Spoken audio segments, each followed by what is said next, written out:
қарты бар ел қазыналы ел дейді. Сондықтан бүгінгі халықаралық қарттар күніне орай қоғамдық қормен Strong Mothers-пен бірлесіп біздің көп балалы қарттарымызға бардық, апаларымызға 70 жастан асқан, әрқайсы 7-10 шақты баланы тәрбиелеп, немере шөбере өсіріп отқан ақжаулықты аналарымыз, сол кісілерді барып, әрқайсының үйіне барып шықтық, қоғамдық қормен бірлесіп. Апаларымыздың әңгімелерін тыңдап, осы жаңағы бала тәрбиелеудің үлгі-өнегелерін бәрін естіп шықтық.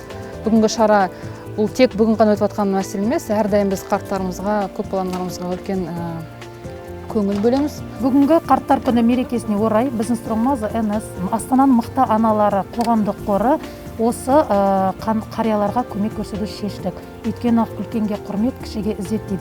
Әрдайым біз өзіміз құрмет көрсете білсек, онда біз де құрметті боламыз деген оймен. Қоғамдық қор болғандықтан біз өзіміздің атымыздан аналарға ең қажетті дүние деп шапан деп таптық.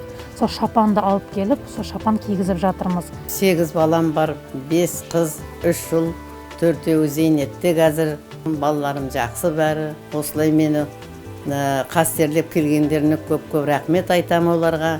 Осындай менің көрген жақсылығымдай жақсылық көріп, балаларын жақсылап тәрбиелеп, тәрбиелі ата-ана болсын. Бала деген ата-анамен жақсы болады.